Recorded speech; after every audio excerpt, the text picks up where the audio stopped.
Positive దృక్పథం జీవితంలో ఎంతవరకు అవసరము? అదేమన్నా ఇండెఫినిటా? అంటే అంతం లేకుండానే పాజిటివ్ దృక్పథంతోనే ఆలోచించాలన్న ప్రతి విషయాన్ని అనేది ఇక్కడ చాలా ముఖ్యమైన అంశం. అయితే కోట్లు, లక్షలు, కోట్ల ఆస్తులన్నీ పోయి చిప్ప చేతికి వచ్చినా ఇంకా పాజిటివ్ థింకింగ్ చేయడం అనేది అర్థం లేదు కదా. అంటే పాజిటివ్ థింకింగ్ కూడా ఒక పరిమితి అనేది ఉంటుంది. అదేవిధంగా నెగిటివ్ థింకింగ్ కూడా ప్రతిదీ విషయాన్ని జీవితంలో ప్రతికూల ధోరణులతోని మనం చూడడము, ఆ విధంగా ఆలోచించడం కూడా, అది కూడా అనంతంగా ఆలోచించినప్పుడు, అంటే ఇండెఫినెట్గా మనము నెగిటివ్ థింకింగ్గా ఆలోచించినప్పుడు కూడా అది కూడా తప్పే అవుతుంది. అయితే జీవితంలో ఎంతవరకు పాజిటివ్ థింకింగ్ అవసరము, ఎంతవరకు నెగిటివ్ థింకింగ్ అవసరం అనేది ఎవరికి వాళ్ళు వాళ్ళ అనుభవాల నుంచి నేర్చుకోవాల్సిన అవసరం ఉంది. అయితే ఒక పరిమితికి పాజిటివ్ థింకింగు, ఒక పరిమితికి లోబడే నెగిటివ్ థింకింగు, ఈ రెండు కలిపి మిక్స్డ్గా చేసే ఆలోచన విధానాన్ని ప్రొయాక్టివ్ థింకింగ్ అని అంటారన్నమాట.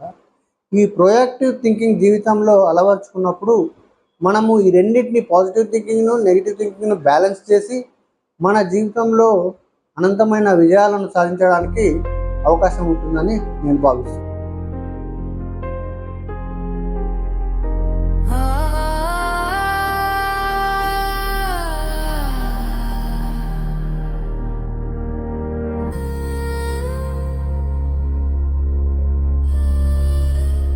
ప్రశ్నలతో నిండిన దారిలో నేను నడుస్తున్నాను నిదానంగా.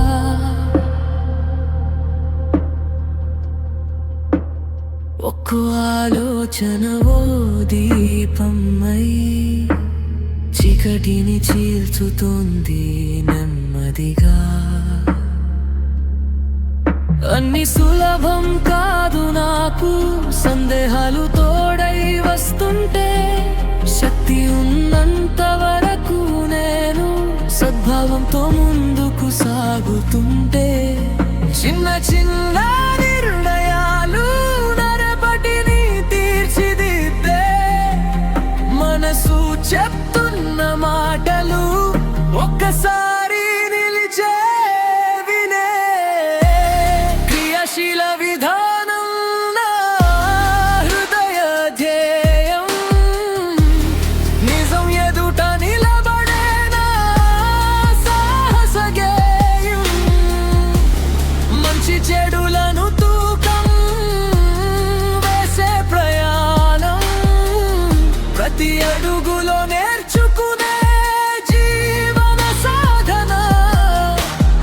ఆలోచనలే నా పథం, సద్భావమే నా శ్వాస, తడబడినా మళ్ళీ లేచి ముందుకు సాగడం నా విశ్వాస.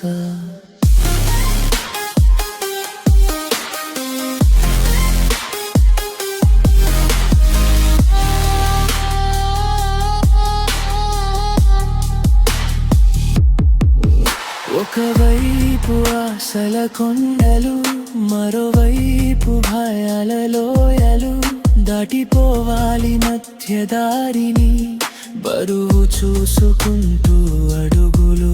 మంచి మాట ఒక ఔషధం, చెడు మాట ఒక గాయమై ఎవరి హృదయం దెబ్బ తగులుతుందో ఆలోచించి నోరు తెరవాలి. తప్పులు కూడా గురువులే, నిదానంగా వినగలిగితే, పరులకు వేళ్ళు చూపే ముందే లోపలి అంధకారాన్ని చూసితే, నిర్మాణాత్మక ఆలోచనలు వెళ్ళాలి కొమ్మలా ఉంటే, నిజాయితీ గాలి తాకితే, జీవితం పండ్లతో నిండిపోతే, ఇలా సాగుతూనే ఉంటుంది నా జీవనయానం. సద్భావనతో వెలిగే ప్రతి కొత్త ఉదయం, మంచి చెడులను బేరీజు వేసే ప్రయత్నం, ఏకైక సంపద